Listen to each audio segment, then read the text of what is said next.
Well, we're here today with, as far as I'm concerned, the godfather of African track and field athletics, Mr. Kip Keino, looking, I don't know, 25 years old still, in my opinion.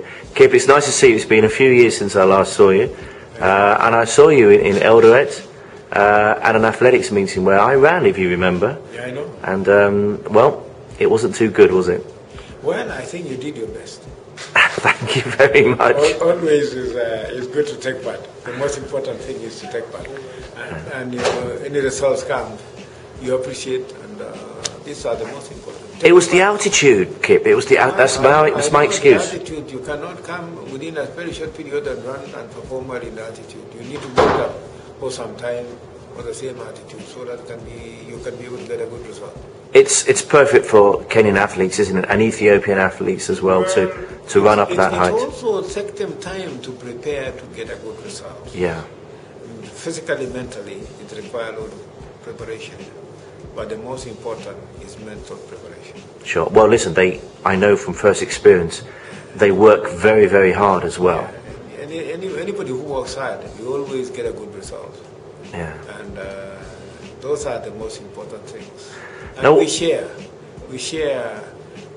those good results by working as a team training, and that's the most important. When you are you see the Kenyan, they don't train as an individual, they train as a teamwork. Do you think also perhaps there's a slightly bigger hunger in places like Kenya? And what I mean by that is we're sitting here in London today, and people in London have many choices in terms of what they want to do with their lives. But maybe in Kenya, certainly when you emerged as a champion, I think you probably opened a lot of eyes to others around you, saying, hey, Kip can go and do this, maybe we can as well. It depends also how you can approach the others. You know, when you do it, you come open and say, hey, you can do it. And you invite them for training. When I left running myself, I started a club, and I was able to build up the club. Later on, I built a center. I was able to go move around and talk to the youth in the school. We have a lot of talent in the school, and those are where we have to move and tap those talent in the school, approach them, and they're able. And I'm happy with my Minister of Education. The Minister of Education, we organize training and all sports from the districts all the way to national.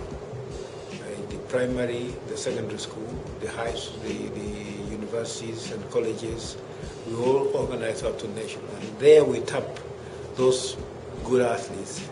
We can be able to select. And in all other sports, we also organize from the grassroots all the way to national.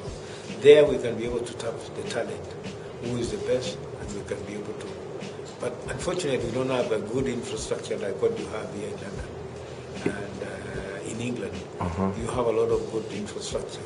It is your main sport, isn't it, in Kenya? Just as perhaps in Jamaica, it's sprinting, and in India, it's cricket. In Kenya, it's athletics, isn't it? That's your number one sport? It's athletics, number one sport. But we want to diversify to other sports.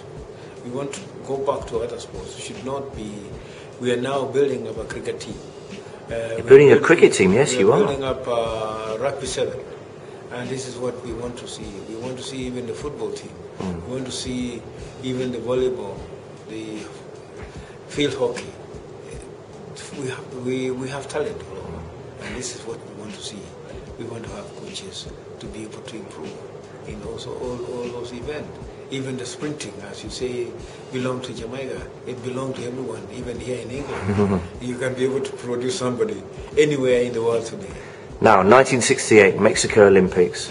You were up against, amongst other athletes, Jim Ryan, weren't you? And you won the 1500 meters. Did you think you were going to win? And how much did your life change, Kip, as a result of being an Olympic champion? Well, life change on training, life change on the exposure, life change on self-discipline, life change on how you take yourself, I feel that I had a lot of improvement. I had a lot of chances also to be able to go to other countries and see what they do, and we share. And then when I came home, I said I should put it back to the youth of the country, and this is the most important. We share, and we share with other youths of the other part of the world. Sports unites the youth of the world, like what we do in Laureus. Laureus is good for sports for good foundation.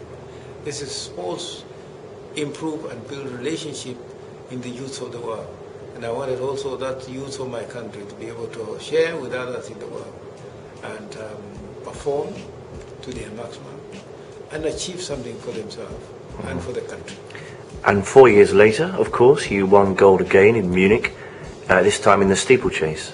Yes, I had to change in the steeple. I had to leave 5 because timing of 5 and 15 was very close, was within a 30 minutes in the semi-final. So I said, I leave 5, let me go to steeple and see how I can do it. And mentally, I feel that I was able to do it. When did you decide to do that? I decided in a very short period. It's a very short time.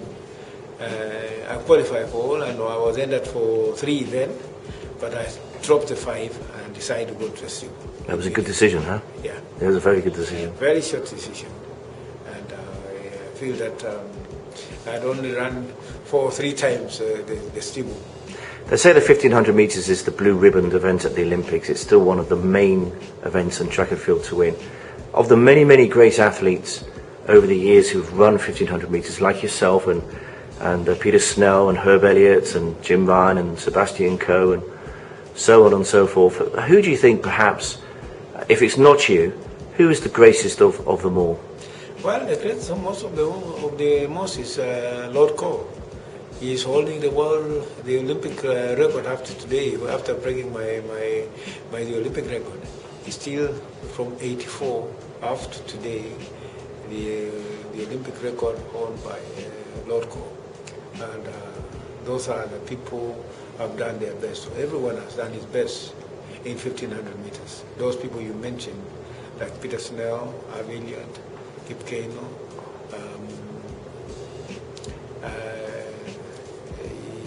there's Cram and there's... all these other ones, yeah. They have done their best. And you always, when you are there, you do your best. And we wish them all the best, those who are going to compete in 2012 Olympic. Now, I know you've been asked this a few times, but I'm going to ask you as well, because we're very, very excited here in Britain about the London Olympics, and particularly about Mr. Mo Farah, world champion and a silver medalist as well, 10,000, 5,000 metres. Is there any reason why he can't win gold? Well, there's no reason he can win gold. He's now preparing himself toward taking part in London 2012. We wish him all the best. And this is the most important. When somebody is preparing and is having his own home people, home crowd, there's no reason why he cannot win the gold medal for your country. Fantastic. Well, Kip, you're normally right. Let's hope you're right this time. Well, let's see. Let's wait and see. Okay, take care. Thanks a lot. Thank you.